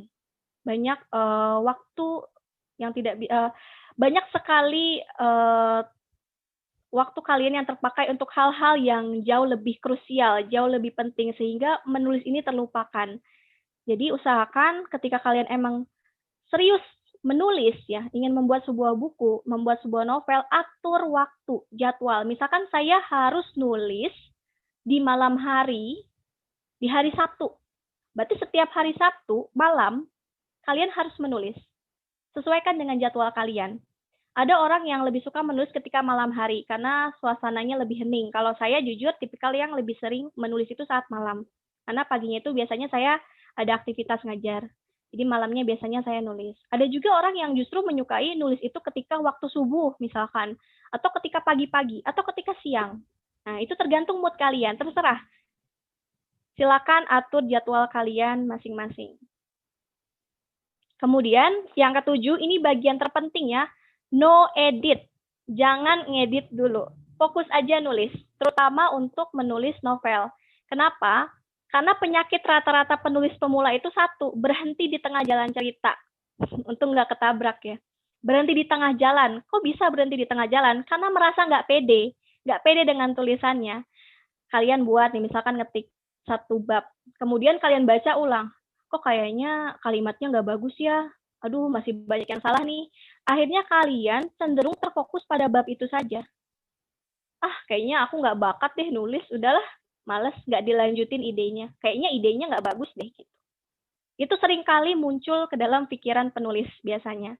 Maka dari itu, tulis aja dulu dari awal sampai akhir. Nanti kalau sudah selesai baru kalian edit sesuai dengan Webi, sesuai dengan ejaan yang benar gitu. Jadi jangan di awal. Jangan pernah menulis sambil mengedit karena itu menghilangkan selera kalian untuk menulis seperti itu. Berikutnya yang ke-8, nah tadi setelah selesai menulis naskah baru evaluasi karyamu. Kalian betulkan yang sudah tadi dijelaskan oleh Ibu Khairunisa kan sudah banyak sekali tadi ya, bagus sekali materinya. Silakan kalian sesuaikan dengan kaidah-kaidah yang berlaku. Cek naskah kalian apakah masih ada typo, apakah masih ada ejaan yang belum benar, apakah masih ada kalimat yang tidak baku dan segala macamnya, atau masih ada plot yang menggantung misalkan. Dan jangan lupa minta kritik dan saran ya. Krisan tuh kritik dan saran dari pembaca kalian. Siapa pembaca kalian? Orang-orang terdekat kalian dulu. Kalian mau nulis buku, novel misalkan. Silakan kalian coba ke teman kalian, ke saudara kalian. Coba nih baca karya saya. Tolong kasih tahu saya ya kurangnya apa. Jangan terlalu apatis, jangan terlalu cuek. Misalkan, ya ini tulisan saya, hak saya, mau seperti apa gitu. Jangan. Tapi juga jangan terlalu perfeksionis. Jangan sampai kamu saking ingin terlihat sempurnanya, akhirnya malah gagal, berhenti di tengah jalan. Ya. Kenapa saya bisa bilang kayak gitu? Karena jujur teman-teman saya sendiri dari grup kepenulisan tuh banyak yang sering mengeluh gitu. Merasa bahwa tulisannya itu jelek, setelah dikritik oleh orang, berusaha untuk memperbaiki, tetapi ternyata masih kurang sempurna gitu. Padahal mereka itu baru pertama kali menulis. Yang namanya baru pertama kali menulis, tentunya tidak akan sebagus orang yang sudah sering menulis seperti itu. Jadi, jangan terlalu perfeksionis. Yang terakhir adalah dipublish ya. Jangan sampai cuma disimpan dalam folder laptopmu aja. Nggak harus selalu kita kasih ke penerbit, tapi usahakan bagusnya diterbitkan. Tapi bisa kamu coba di aplikasi tadi, di platform-platform online seperti Wattpad, kemudian Novelme, KBM yang sudah saya sebutkan tadi, bisa juga kamu kirim ke penerbit. Oke, itu sih pengalaman saya aja ya. Jadi kalian bisa coba, mungkin mulai hari ini, bisa mulai coba untuk mencari ide menulisnya dulu, kemudian susun dengan baik, setelah kalian yakin, pede, silakan kirimkan ke penerbit. Oh ya, kalian juga bisa ikut event-event, ya lomba-lomba menulis cerpen, itu biasanya banyak banget di Twitter dan Instagram, silakan kalian cek. Di situ kalian bisa mengirimkan naskah. Ya, bangga dong kalau misalkan naskah kalian nih, cerpen kalian tuh bisa dipublish ya, bisa dipublikasikan dalam bentuk buku. Bisa kalian peluk bukunya, bisa kalian lihat, bisa kalian pegang ya kan? Tidak hanya sekedar ada di dalam pikiran kalian saja. Oke. Saya rasa hanya sampai di situ materinya. Kalian bisa berteman dengan saya ya, ini sosial media saya, Nadia Herunisa, itu Facebook. Kemudian untuk Instagram ada 2, yaitu Nadia Orenda dan dia Nadia 98. Oke. Terakhir ada quotes dari saya. Setiap buku memiliki pembaca, setiap karya memiliki penikmat. Jangan hilangkan rasa percaya diri, apalagi hilang semangat. Ingatlah, pikiranmu itu anugerah dari Tuhan, maka setiap karya yang dilahirkannya adalah sempurna. Oke, terima kasih. Semoga materi yang saya berikan bermanfaat. Saya kembalikan ke moderator. Baik, terima kasih atas materinya dan masukannya Kak Nadia Khairunisa SPD. Dari kedua narasumber kita ini, semoga kita dapat ilmu yang bermanfaat dan memotivasi kita semua dalam berkarya. Selanjutnya, kita akan buka sesi tanya-jawab untuk kedua narasumber kita. Sudah masuk beberapa pertanyaan yang akan saya sampaikan kepada kedua narasumber. Yang pertama, dari Dewi Purnamasari, semester 8, Prodi Pendidikan Matematika. Izin bertanya kepada Bu Khairunisa, apa sih tips-tips supaya kita yakin dengan apa yang kita tulis dan tulisan itu bisa selesai? Terkadang di tengah-tengah kita menulis ada ketidakyakinan dan tulisan itu tidak terselesaikan. Terima kasih. Baik Ibu Khairunisa, MPD, kita persilahkan waktunya untuk menjawab pertanyaan dari Kak Dewi Purnamasari.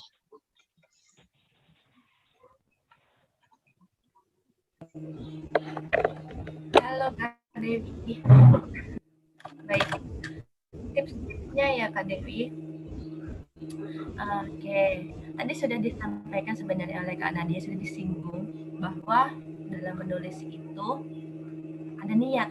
Ya, tipsnya itu berarti memang ketika kita sudah berniat, kita punya komitmen. Komitmennya adalah menyelesaikan.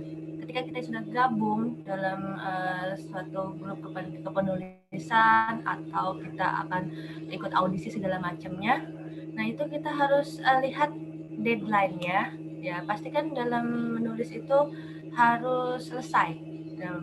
Enaknya kita ikut antologi atau ikut dengan beberapa penerbit, ya gabung dengan teman-teman penulis lainnya, yaitu kita punya waktu gitu, limit waktu estimasi bahwa tanggal sekian harus selesai, kalau tidak ditinggal. Nah, artinya jadi tipsnya adalah dalam menulis itu memang kedua niat, ketiga kita yakin, kita selesai, kita bisa. Jangan takut salah, intinya jangan takut salah. Tulis aja apa yang ada di pikiran kalian, karena nanti juga kalau sudah kita kirim itu ada tim editor, tim yang edit. Nah, kalau tulisan kita bagus, layak, cocok, aman. Kalau kurang gimana-gimana, minta ditambahkan, pasti akan ada yang menghubungi kita seperti itu. Jadi intinya tipsnya ikuti atau tulis saja apa yang kalian bisa, kemudian ikuti aturan yang berlakunya, insya Allah kalian selesai menulisnya juga akan selesai, akan kalian kirim atau kalian post seperti itu. Ya, Kak Dewi, bisa dipahami?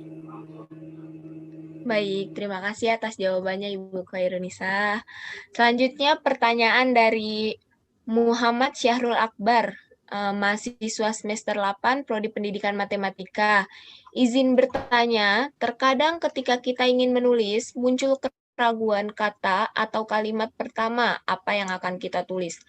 Apa sih tips-tips untuk memulai sebuah tulisan agar kita yakin dengan apa yang kita tulis? Baik, silakan Ibu Khairunisa kembali dijawab. Oke, pertanyaannya tentang keraguan ya. Pertama itu apa sih gitu ya?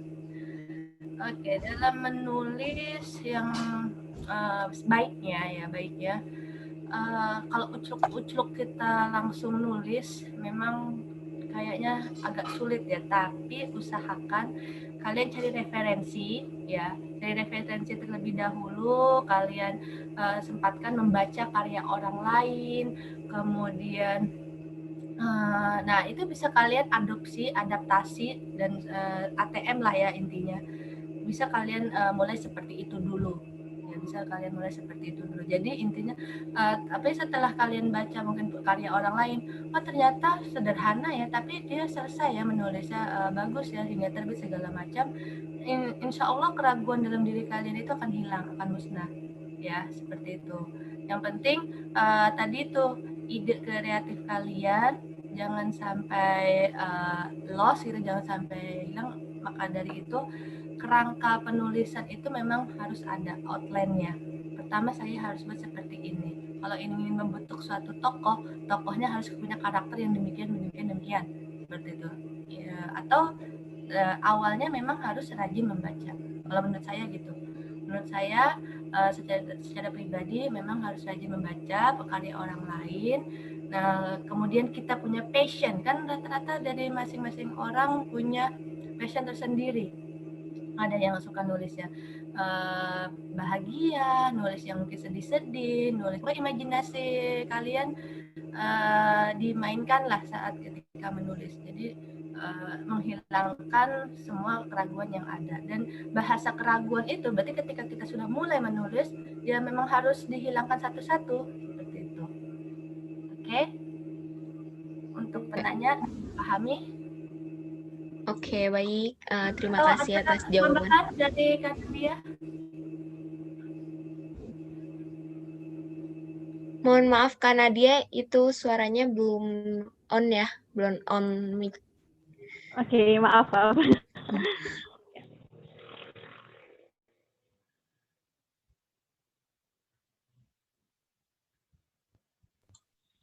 Selanjutnya, dari tanggapan dari Kak Nadia, bagaimana tips-tips untuk memulai sebuah tulisan agar kita yakin dengan apa yang kita tulis? Masih sama dengan topik pertanyaan dari Muhammad Syahrul Akbar. Oke, baiklah, tadi sebenarnya sudah saya paparkan juga, tetapi ini saya kuatkan lagi. Jadi, pertama kali kalian memulai menulis itu adalah cari apa yang kalian minati, kalian kuasai, kalian alami, atau kalian ketahui.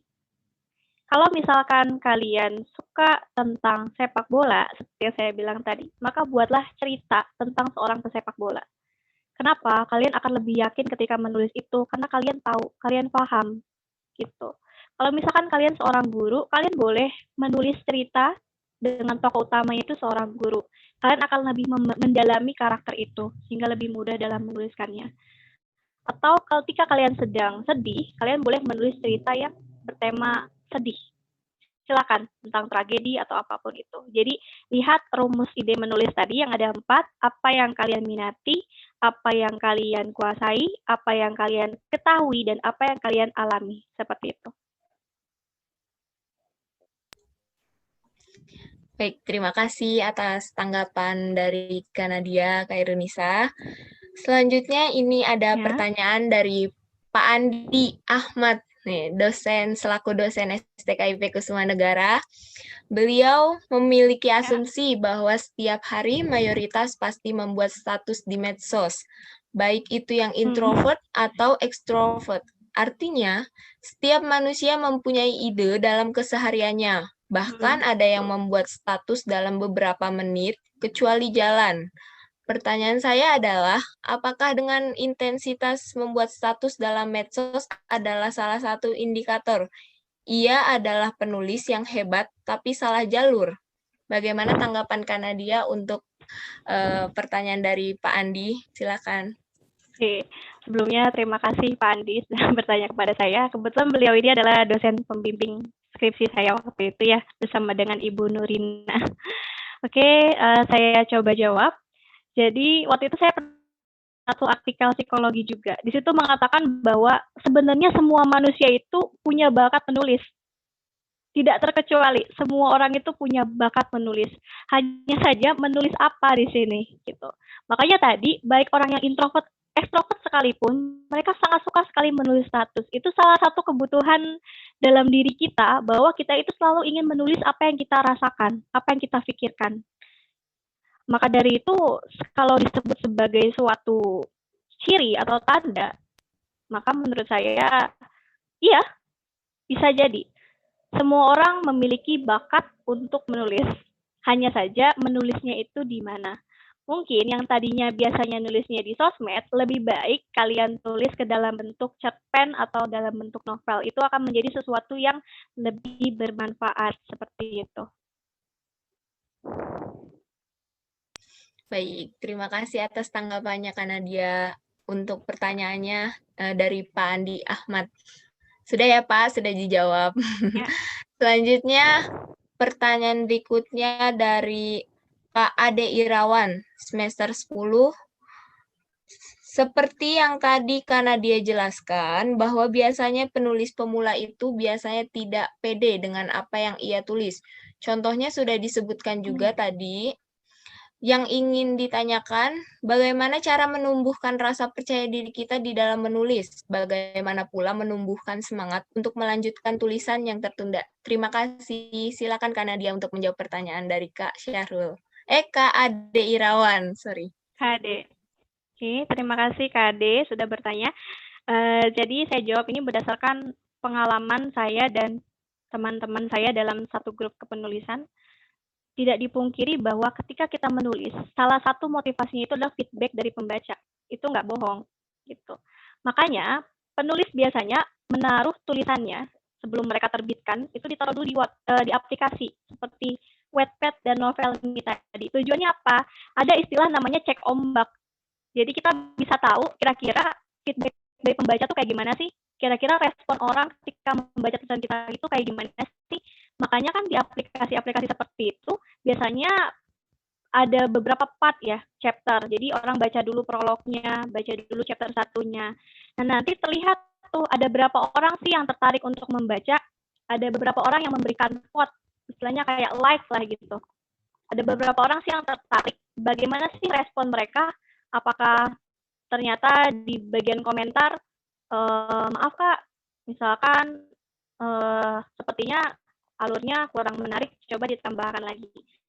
Itu memang sedikit mengecewakan ya, tetapi kita harus berlapang dada. Itu yang harus ditambahkan. Kemudian kalau misalkan kita nemu salah satu komentar yang memuji satu aja minimal, bagus banget Kak, misalkan tulisannya saya suka banget nih ceritanya, ayo Kak update lagi.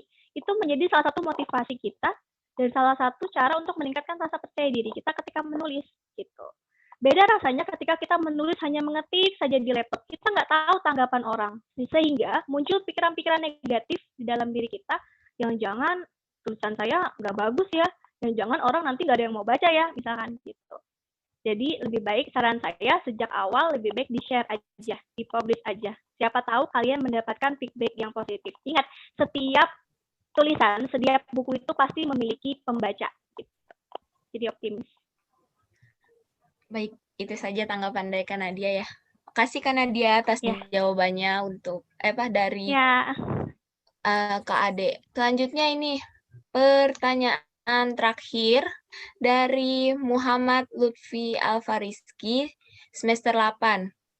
Izin ingin bertanya pada Kak Nadia Khairunisa, jika sudah mempunyai sebuah tulisan atau cerpen bagi seorang pemula yang belum mengerti, sebaiknya apakah perlu dipublish dan dipublish kemana? Mungkin bagi pemula belum mengetahui harus dipublish kemana, Kak. Terima kasih.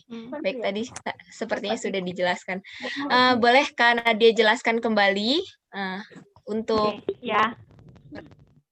Terima kasih kepada Lutfi ya sudah bertanya. Oke, saya jelaskan lagi. Jadi, publish aja. Jangan pernah ragu untuk mempublish apa yang sudah kamu tulis. Kenapa? Sudah disinggung juga oleh tadi Bu Khairunisa. Nanti di bagian penerbit itu ada yang namanya editor. Dan tugas mereka itu adalah memperbaiki naskah kita. Kadang-kadang penerbit itu bukan hanya melihat tulisannya bagus atau enggak gitu. Tapi lihat dari ide ceritanya, kayaknya ini bagus, menarik. Ya biasanya. Terus kalau ditanya kemana, kemana harus mengirimkannya, saya sarankan kamu coba cek penerbit-penerbit yang ada di Instagram. Sekarang itu kan apa-apa serba online ya, jadi ngirim naskah pun biasanya online. Dan banyak sekali penerbit-penerbit di Instagram dan Twitter itu, mereka membuka event-event atau lomba-lomba kepenulisan. Biasanya rata-rata cerpen. Jadi nanti cerpen kita akan diseleksi, kemudian dipilih, kemudian diedit lagi oleh pihak penerbit sehingga tidak betul-betul seperti aslinya, diperbaiki lagi dari segi ejaan, dari segi kalimat, kata-katanya. Kemudian nanti diterbitkan bersama-sama menjadi sebuah buku antologi. Itu bagus banget untuk seorang penulis pemula. Bahkan saya pernah dapat saran dari salah satu CEO penerbit Omera Pustaka. Beliau mengatakan seperti ini. Biasanya rata-rata penulis terkenal itu mereka memulai dari antologi dulu. Jarang ada orang yang langsung menulis itu novel. Biasanya antologi dulu. Jadi usahakan kalau memang kamu punya naskah dan kamu sudah yakin untuk mengirim naskah kamu, kirim aja, jangan pernah merasa takut. Insya Allah pasti ada kok yang penerbit yang mau menerima, yakin. Gitu. Baik, terima kasih atas jawabannya Kak Nadia Khairunisa.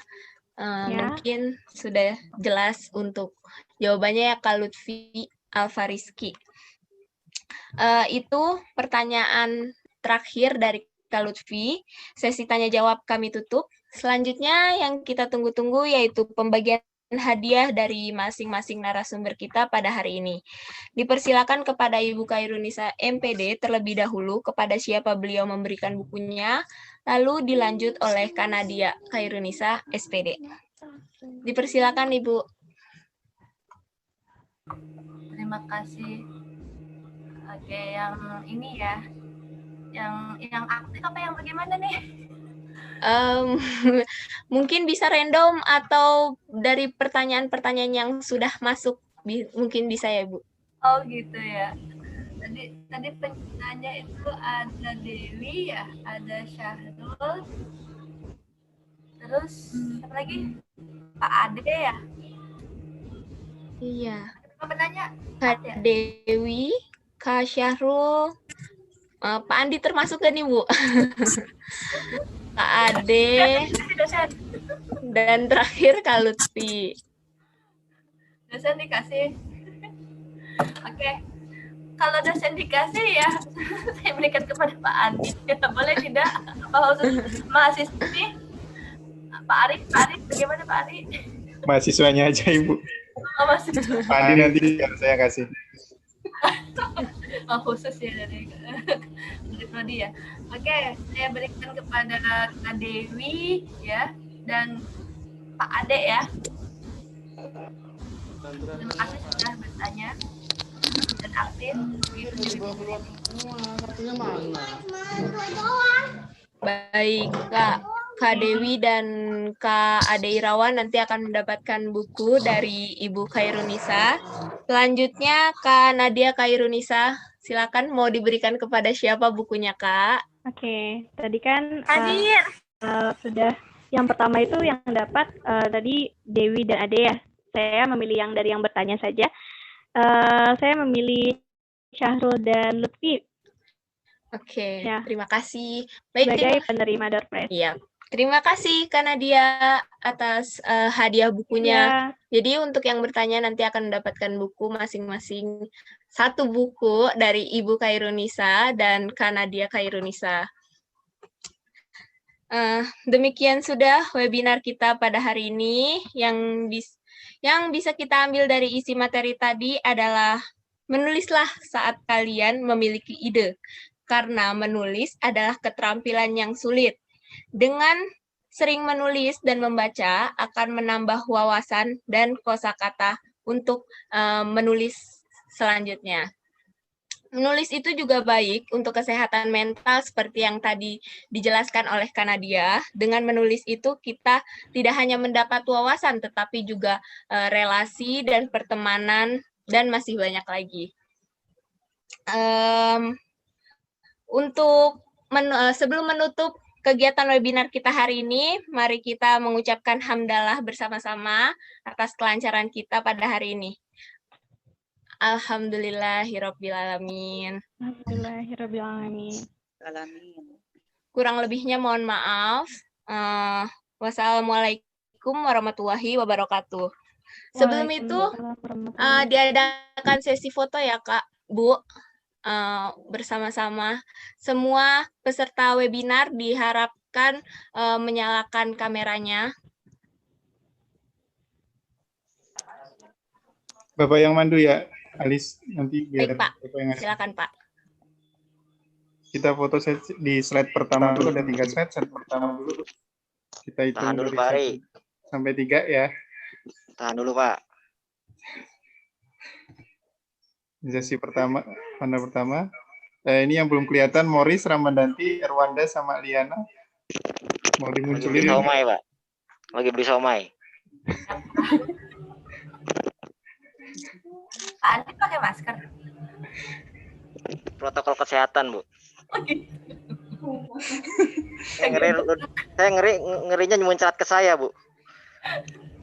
Lewat internet ya Pak, virusnya. Status Pak. Tulis. Oke, Virus Trojan juga bisa soalnya, Bu. siap, kita mulai ya. Morista, sepertinya masih tutup, nggak apa-apa. Kita hitungan ketiga. 1, 2, 3. Oke, sesi kedua. Sebentar. Pandi udah ambil belum?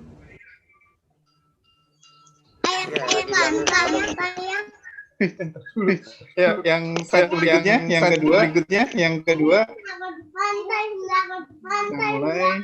Kita mulai. 1, 2, 3. Oke, yang terakhir.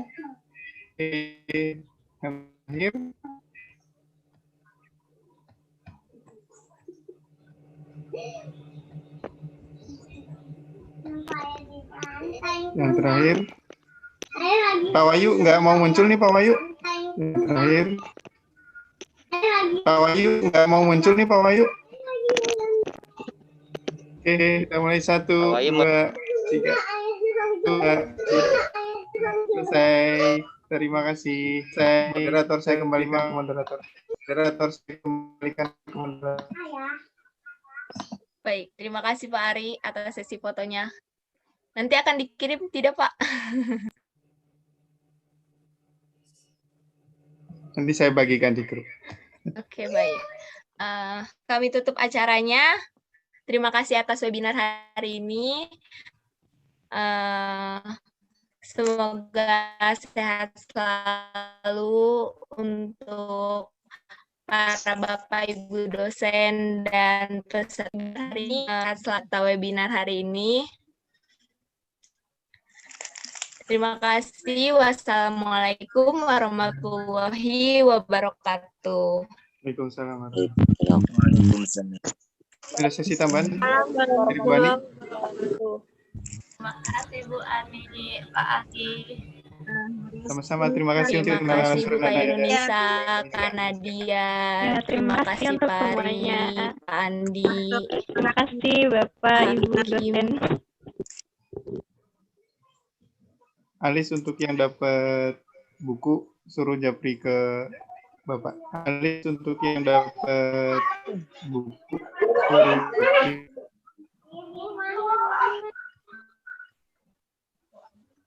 Fahri dan teman-teman. Bu Bu. Nisa, Mbak Nadia. Ya Bu. Assalamualaikum. Waalaikumsalam. Waalaikumsalam. Sudah isi absen semuanya peserta? Sudah, Pak. Udah, oke.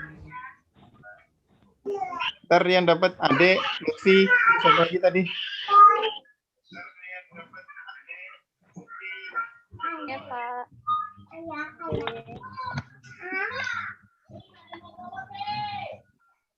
Nanti japri ke Bapak ya.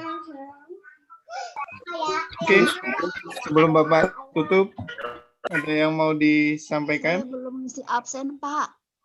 Hah? Saya belum ngisi